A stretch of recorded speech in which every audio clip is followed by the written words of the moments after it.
I think this headquarter agreement it's an achievement for us as a humanitarian organization. You know, we work in the most complicated part of the world, in the most dangerous part of the world.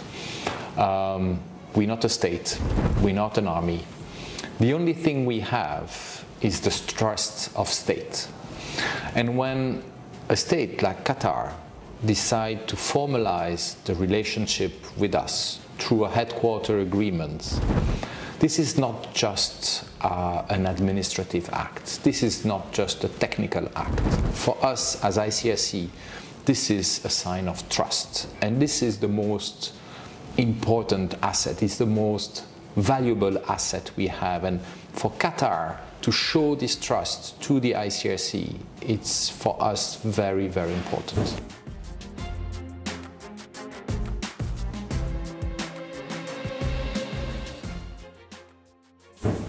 You know, I was talking about the headquarter agreement and the trust. And this support from the state of Qatar was, for us, this expression of trust. You know, for a state, you know, we approach the state of Qatar and the Qatari Red Crescent. After, I want to talk about the Qatari Red Crescent because they played an important role. And we approached them and we told them, look, we need urgently to transport medical material in Port Sudan and then to bring it to Khartoum. It's life-saving. It's really the life of Sudanese people is at risk. We asked for support, and in absolutely no time we had this support. We had a military plane ready to take off with 15 tons of medical supply. And this is not transporting goods from China to Qatar or to Qatar to Italy. This is transporting goods in a country affected by instability, by violence, and the Qatar state really trusted us and our humanitarian mission, and they made this effort to support us. And this is trust. This is something very important on which we can build a relationship, not for our own interests, not for the interests of the state of Qatar, but for the interest of people who are caught in situation of conflict. You know, a state is also composed of people.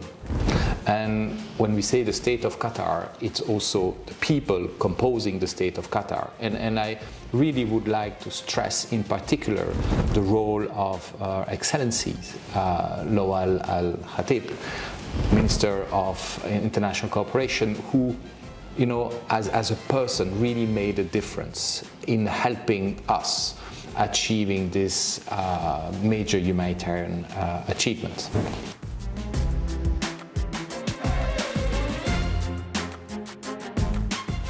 We have a lot of engagement, you know, with different parts of the Qatari state.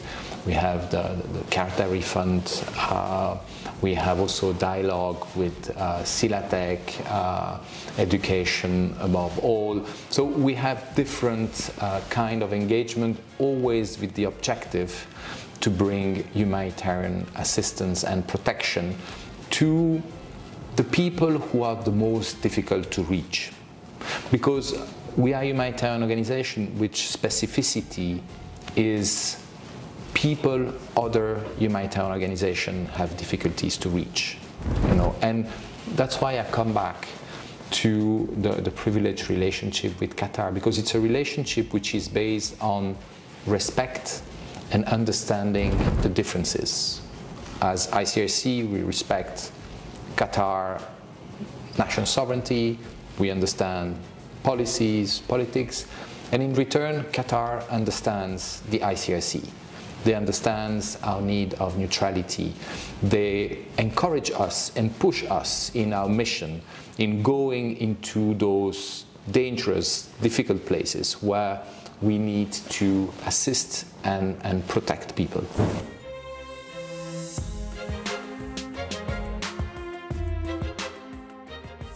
Yeah.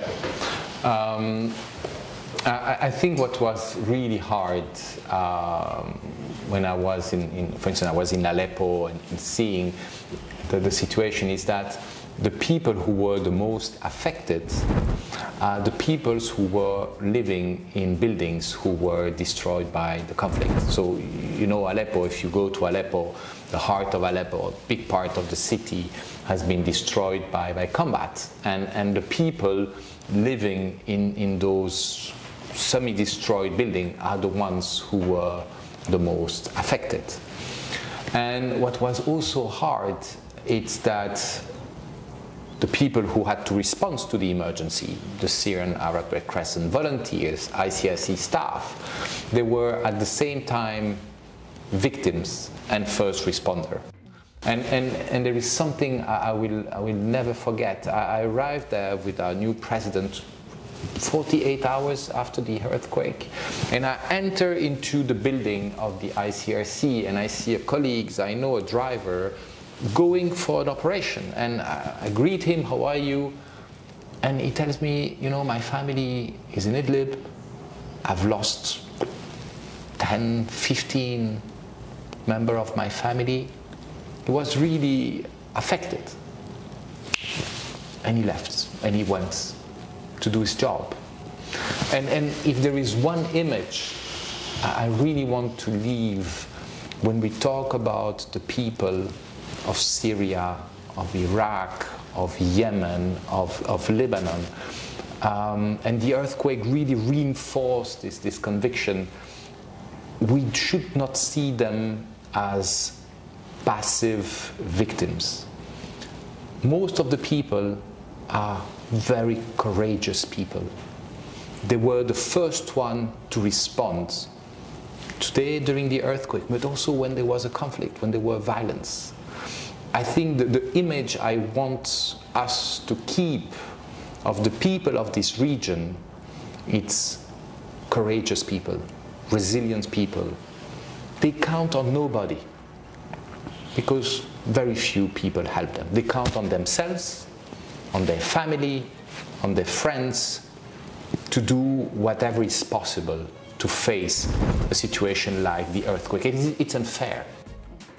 It's really unfair. They would have deserved way more support, way more assistance. The fact is that in this area, in Aleppo and also part of Idlib, in Idlib, they could only count on themselves, an organization like the ICRC and the SARC, but not just. But I have to acknowledge that it was not enough what we did.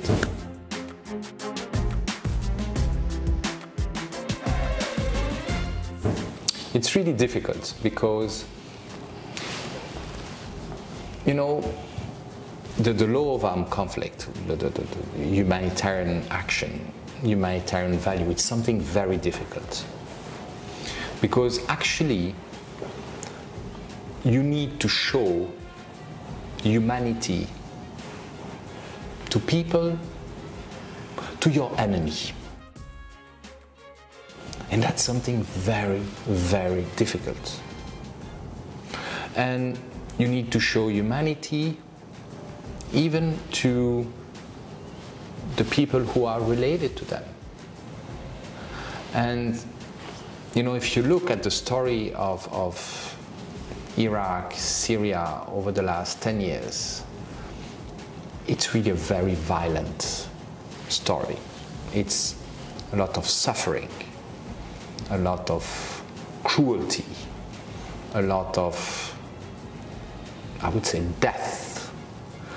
And when we speak about the children of Al-Ol, these are children which, in my view, are a bit victim of the story we tell and how we speak about the enemy.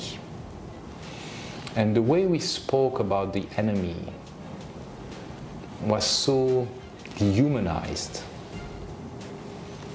that the day we need to show humanity ourselves becomes very difficult.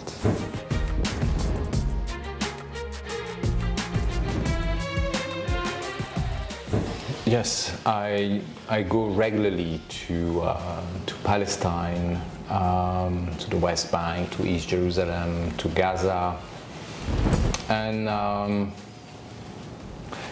you know, it's probably one of the most difficult humanitarian situations to describe, because if you look at the events in isolation, it's not very spectacular. You know, you have olive trees cut, you have a fence of a village which is attacked by settlers, and in isolation you say, okay, fine. But when you put everything together, you realize that for the Palestinian people there is a crisis of hope. You know, what's the future? Occupation is open-ended, needs to be an end, or at least needs to be a negotiated end to this occupation. And for the time being, we don't see this happening. And it's heartbreaking for the Palestinian, but at the end of the day, it's heartbreaking for everybody, because everybody's losing.